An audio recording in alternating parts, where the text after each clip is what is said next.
नमस्कार दोस्तों, आप सभी का स्वागत है आपके अपने ही चैनल बेस्ट एजुकेशन पर। दोस्तों आज की वीडियो में डिस्कस करेंगे हम चाइल्ड डेवलपमेंट बाल मनोविज्ञान का मॉक टेस्ट नंबर 12।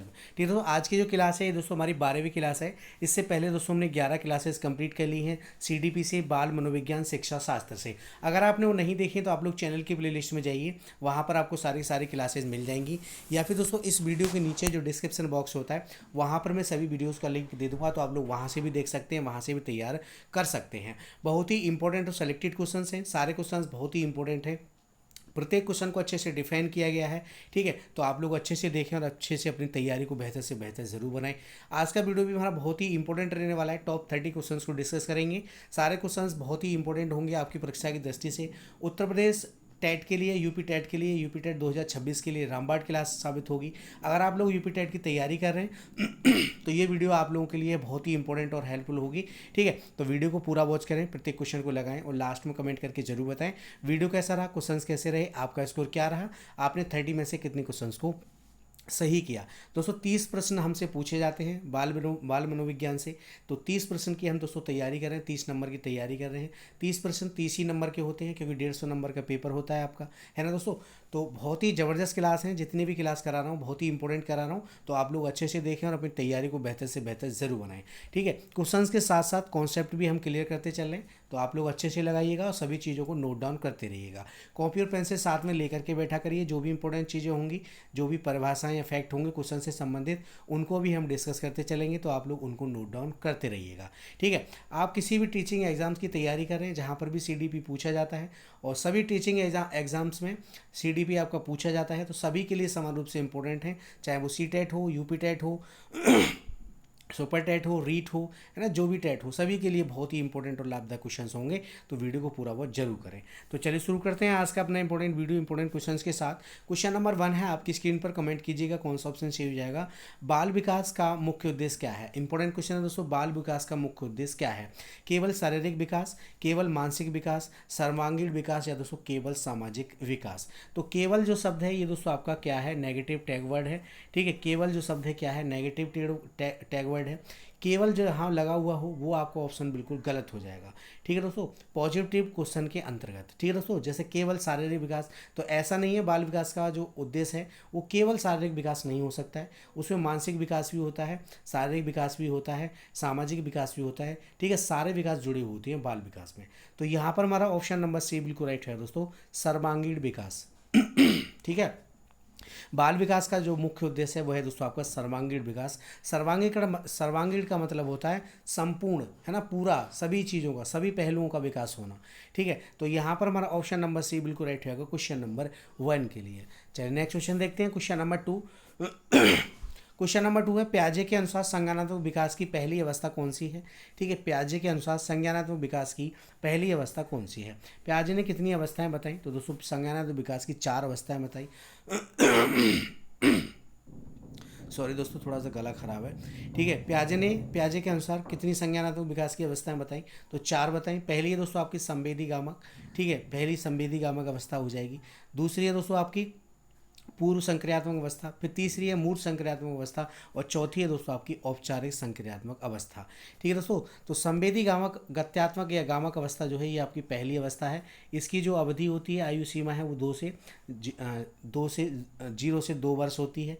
ठीक है, और पूर्व संक्रियात्मक अवस्था की 2 से 7 वर्ष होती है, और मूर्त संक्रियात्मक अवस्था की 7 से 11 होती है, और औपचारिक की दोस्तों 11 से कितनी होती है? 11 से आगे 18 तक, है ना। तो यहाँ पर हमारा ऑप्शन नंबर बी बिल्कुल राइट होगा क्वेश्चन नंबर 2 के लिए। चलिए नेक्स्ट क्वेश्चन देखते हैं, क्वेश्चन नंबर 3। सीखने का सबसे महत्वपूर्ण कारक क्या है? दंड है, प्रेरणा है, भय है, या दोस्तों परीक्षा है? तो बताइए यहाँ पर कौन सा ऑप्शन सही हो जाएगा। सीखने का सबसे महत्वपूर्ण कारक क्या है दोस्तों? तो सीखने का जो सबसे महत्वपूर्ण कारक होता है वो दोस्तों आपकी प्रेरणा होती है।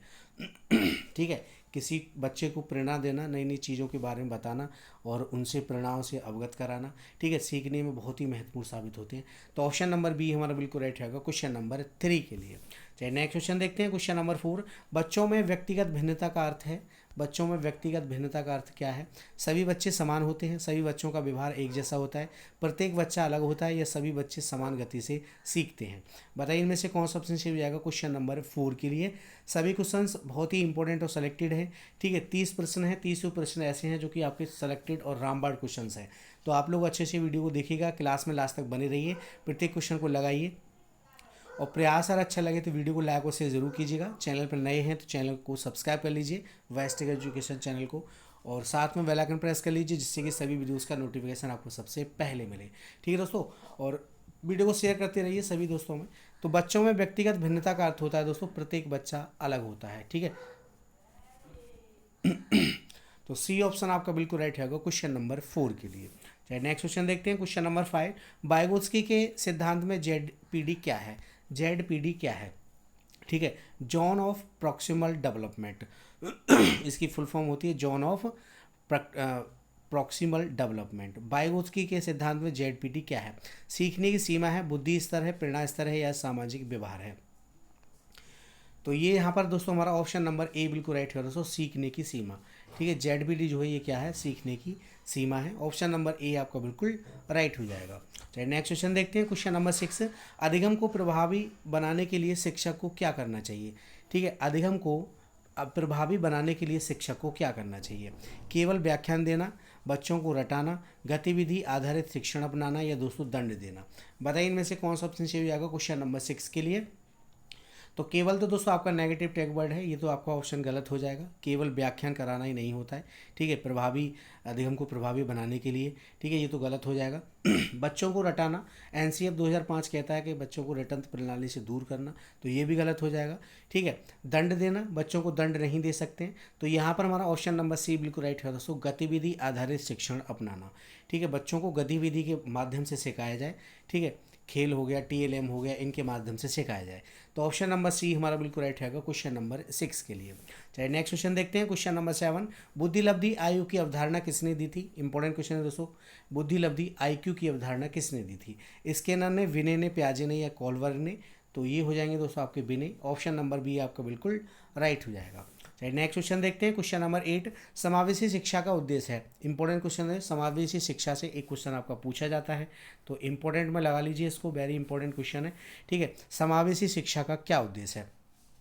केवल मेधावी बच्चों को पढ़ाना, सभी बच्चों को समान अवसर देना, केवल दिव्यांग बच्चों को पढ़ाना, या केवल ग्रामीण बच्चों को पढ़ाना? तो मैंने आपको बताया है जहाँ पर भी केवल आ जाए वो नेगेटिव टैग वर्ड होता है। तो केवल मेधावी बच्चों को पढ़ाना बिल्कुल गलत हो जाएगा। केवल दिव्यांग बच्चों को ही पढ़ाना समावेशी शिक्षा के अंतर्गत, ये भी गलत हो जाएगा। केवल दोस्तों ग्रामीण बच्चों को पढ़ाना, ये भी दोस्तों आपका गलत हो जाएगा, क्योंकि समावेशी शिक्षा का जो उद्देश्य होता है वो होता है दोस्तों सभी बच्चों को समान अवसर देना। ठीक है, सभी बच्चों को एक ही छत के नीचे समान अवसर देना, समान तरीके से उनको पढ़ाई करना, ठीक है, पढ़ाई कराना, यही इसका उद्देश्य है। तो ऑप्शन नंबर बी हमारा बिल्कुल राइट रहेगा क्वेश्चन नंबर 8 के लिए। चलिए नेक्स्ट क्वेश्चन देखते हैं। क्वेश्चन नंबर 9, कोहलवर्ग का सिद्धांत किससे संबंधित है? भाषा से, नैतिक विकास, शारीरिक विकास, या सामाजिक विकास से? बताइए इनमें से कौन सा ऑप्शन सही हो जाएगा। कोहलवर्ग का सिद्धांत किससे संबंधित है? तो कोहलवर्ग का जो सिद्धांत है वो दोस्तों आपका नैतिक विकास का सिद्धांत है। नैतिक विकास का सिद्धांत दिया इन्होंने, तो नैतिक विकास से संबंधित है। ऑप्शन नंबर बी आपका बिल्कुल राइट हो जाएगा। वीडियो को लाइक और शेयर कर दीजिए। बहुत ही ज़बरदस्त क्वेश्चन है दोस्तों, शिक्षण बाल विकास और शिक्षा शास्त्र से बहुत ही ज़बरदस्त क्वेश्चंस लेकर के आया हूँ, तो आप लोग अच्छे से देखें। ठीक है, रोजाना क्लास हमारी 9 बजे होती है, तो आप लोग ज़रूर देखिएगा। ठीक है, रात को शाम को 9 बजे क्लास होती है सीडीपी की, तो आप लोग ज़रूर जुड़ें, अपनी तैयारी को बेहतर से बेहतर ज़रूर बनाएं। ठीक है, और प्रयास अगर अच्छा लगे तो वीडियो को लाइक और शेयर करते रहिए। चैनल पर नए हैं तो चैनल को भी सब्सक्राइब कर लीजिए, साथ में बेल आइकन प्रेस कर लीजिए, जिससे कि सभी वीडियोज़ का नोटिफिकेशन आपको सबसे पहले मिले। यूपी टेट में 100% सफलता की गारंटी दे रहा हूँ मैं। ठीक है, 100% सफलता मिलेगी। 30 क्वेश्चन अभी हमने स्टार्ट किए हैं, मतलब 30 क्वेश्चंस की तैयारी स्टार्ट की है, क्योंकि सीडीपी की क्लास हो रही है, और दूसरी क्लास हो रही है दोस्तों आपकी हिंदी की। तो हिंदी की क्लास आपकी जो होती है वो 8:30 बजे होती है। ठीक है, कॉमन क्लास है, यूपीपी वाले भी देख रहे हैं, यूपीपी वालों के लिए तो है ही, यूपी टेट वाले भी देख सकते हैं, देखिएगा, क्योंकि सभी चैप्टर वही हैं और सभी चैप्टर में सेलेक्टेड क्वेश्चंस लेकर के आ रहा हूँ, तो आप लोग यूपी टेट वाले भी लगाइए। तो यहाँ पर हमारी 60 नंबर की अभी तैयारी चल रही है। ठीक है, हिंदी के 30 प्रश्न और 30 प्रश्न हमारे सीडीपी के, तो आप लोग अच्छे से देखिए और अपनी तैयारी को बेहतर से बेहतर जरूर बनाइए। सभी दोस्तों में वीडियो शेयर जरूर कीजिएगा। यहाँ पर तैयारी 100% कराई जाएगी और सफलता आपको 100% मिलेगी। ठीक है, 60 क्वेश्चंस करा रहा हूँ, 60 क्वेश्चंस में से आप 60 ही लगभग करके आएंगे, एक आध क्वेश्चन के ऊपर नीचे नहीं कह सकता। ठीक है, तो आप लोग अच्छे से देखते रहिए और अपनी तैयारी को बेहतर से बेहतर बनाते रहिए। क्वेश्चन नंबर 10 है, सीखने का सबसे उपयुक्त वातावरण कौन सा है? ठीक है, भययुक्त वातावरण, तनावपूर्ण वातावरण, सहयोगात्मक एवं आनंददायक वातावरण, या दोस्तों दंडात्मक अवातावरण। ठीक है, भययुक्त बिल्कुल नहीं, जहाँ पर भय होगा, डर होगा, वहाँ पर बच्चे नहीं पढ़ेंगे, वहाँ का जो वातावरण है वो खराब होगा, क्योंकि भय जहाँ जिस वातावरण में भय हो डर हो, वहाँ बच्चे कैसे पढ़ पाएंगे। तनावपूर्ण बिल्कुल नहीं, तनाव नहीं होना चाहिए। दंडात्मक नहीं, दंड नहीं दिया जाना। ठीक है, तो यहाँ पर हमारा ऑप्शन नंबर सी बिल्कुल राइट है दोस्तों। सीखने का सबसे उपयुक्त जो वातावरण है वो है सहयोगात्मक एवं आनंददायक वातावरण। बच्चों को आनंद भी आना चाहिए और बच्चों को जो सिखा रहे हैं, बच्चे जो लर्निंग कर रहे हैं, उसमें दोस्तों हमें सहयोग भी करना चाहिए। एक टीचर का काम क्या होता है? ठीक है, टीचर का काम सर्वदाता का होता है, वो सभी चीज़ें प्रोवाइड कराएगा, हेल्प भी करेगा बच्चों की, और बच्चों को चीज़ें भी प्रोवाइड कराएगा, है ना दोस्तों। तो सुविधादाता का रोल होता है शिक्षक का आधुनिक युग में, आधुनिक शिक्षा में, तो इस चीज़ को आप लोग याद रखिएगा। तो सहयोगात्मक और आनंददायक वातावरण होना चाहिए। ऑप्शन नंबर सी आपका बिल्कुल राइट हो जाएगा। चलिए नेक्स्ट क्वेश्चन देखते हैं। क्वेश्चन नंबर 11, एरिक्सन के मनोसामाजिक विकास सिद्धांत में शिशुवस्था की अवस्था कौन सी है? ठीक है, शिशुवस्था की अवस्था कौन सी है? उद्योग बनाम हीनता, विश्वास बनाम अविश्वास, पहल बनाम अपराध बोध, या पहचान बनाम भूमि भ्रम। बताइए इनमें से कौन सबसे सही होगा? भूमिका भ्रम। तो इनकी जो एरिक्सन की जो मनोसामाजिक विकास का जो सिद्धांत है, उसकी जो अवस्था है शिशु अवस्था, ये दोस्तों आपकी विश्वास बनाम अविश्वास है। ठीक है, तो ऑप्शन नंबर बी हमारा बिल्कुल करेक्ट हो जाएगा। चलिए नेक्स्ट क्वेश्चन देखते हैं। क्वेश्चन नंबर 12, पूर्व संक्रियात्मक अवस्था की आयु सीमा प्याजे के अनुसार क्या है? पूर्व संक्रियात्मक अवस्था की हमने अभी डिस्कस की थी ऊपर। पूर्व संक्रियात्मक अवस्था जो कि आपकी दूसरी अवस्था है, पहली 0 से 2 वर्ष होती है, दूसरी 2 से 7 वर्ष होती है, तीसरी 7 से 11, और चौथी जो होती है अनौपचारिक, वो दोस्तों आपकी 11 वर्ष से ऊपर होती है, 18 तक। तो यहाँ पर हमारा ऑप्शन नंबर बी बिल्कुल राइट रहेगा दोस्तों, 2 से 7 वर्ष। ठीक है, तो इस बी ऑप्शन आपका बिल्कुल करेक्ट हो जाएगा। चलिए नेक्स्ट क्वेश्चन देखते हैं। क्वेश्चन नंबर 13, सीखने की स्थायित्व को बढ़ाने के लिए, सीखने के स्थायित्व बढ़ाने के लिए कौन सा सिद्धांत उपयोगी है? अभ्यास का सिद्धांत, प्रभाव का सिद्धांत, तैयारी का सिद्धांत, या पुनर्वलन का सिद्धांत। बताइए इनमें से कौन सा ऑप्शन सही हो जाएगा? सीखने की स्थायित्व को बढ़ाने के लिए कौन सा सिद्धांत उपयोगी है? तो दोस्तों ये आपका पुनर्वलन का सिद्धांत हो जाएगा। ऑप्शन नंबर डी आपका बिल्कुल करेक्ट हो जाएगा। चलिए नेक्स्ट क्वेश्चन देखते हैं। क्वेश्चन नंबर 14, किस प्रकार का खेल 3 से 6 वर्ष के बच्चों के लिए सबसे उपयुक्त होता है? ठीक है, व्यक्तिगत खेल, एकांत खेल, समांतर खेल, या सहयोगात्मक खेल। तो ये दोस्तों आपका सहयोगात्मक खेल हो जाएगा। ठीक है, सहयोग के द्वारा। तो ऑप्शन नंबर डी आपका बिल्कुल राइट हो जाएगा। चलिए नेक्स्ट क्वेश्चन देखते हैं। क्वेश्चन नंबर 15, कोहलबर्ग के नैतिक विकास सिद्धांत में उच्चतम स्तर कौन सा है? ठीक है, उच्चतम स्तर पूछा है हमसे। परंपरागत स्तर, परंपरागत से उत्तर परंपरागत, या दोस्तों दंड आज्ञा स्तर। ये तो कोई स्तर ही नहीं है उसमें। ठीक है, 3 स्तर बताए हैं उन्होंने। कितने स्तर बताए हैं? 3 स्तर बताए हैं, और 6 दोस्तों आपकी अवस्थाएं बताई हैं। ठीक है, तो बताइए यहाँ पर कौन सा ऑप्शन सही हो जाएगा? तो सी ऑप्शन हमारा बिल्कुल राइट है दोस्तों, उत्तर परंपरागत स्तर। ठीक है, ये दोस्तों इन्होंने उच्चतम स्तर बताया है। तो ऑप्शन नंबर सी आपका बिल्कुल करेक्ट हो जाएगा। चलिए नेक्स्ट क्वेश्चन देखते हैं। क्वेश्चन नंबर 16, बहुबौद्धिकता सिद्धांत के प्रवर्तक हैं। ठीक है, प्रवर्तक कौन है? बहुबौद्धिकता सिद्धांत के प्रवर्तक कौन है? हॉवर्ड गार्डनर, जीन पियाजे, B.F. स्किनर, या लेव वाइगोस्की। तो ये हो जाएंगे दोस्तों आपके हॉवर्ड गार्डनर। ठीक है, बहुबुद्धि सिद्धांत इन्होंने दिया है, हॉवर्ड गार्डनर ने। तो ऑप्शन नंबर ए आपका बिल्कुल राइट हो जाएगा। चलिए नेक्स्ट क्वेश्चन देखते हैं। क्वेश्चन नंबर 17, आंतरिक प्रेरणा किससे प्राप्त होती है? आंतरिक प्रेरणा। ठीक है, आंतरिक मतलब अंदर से जो प्रेरणा दी जाती है अंदर से जो प्रेरणा आती है बच्चों के लिए सीखने के प्रति। ठीक है, पुरस्कार से, दंड से, व्यक्ति की रुचि और संतोष से, या बाहरी दबाव से। बताइए इनमें से कौन सा ऑप्शन सही हो जाएगा क्वेश्चन नंबर 17 के लिए? आंतरिक प्रेरणा किससे प्राप्त होती है?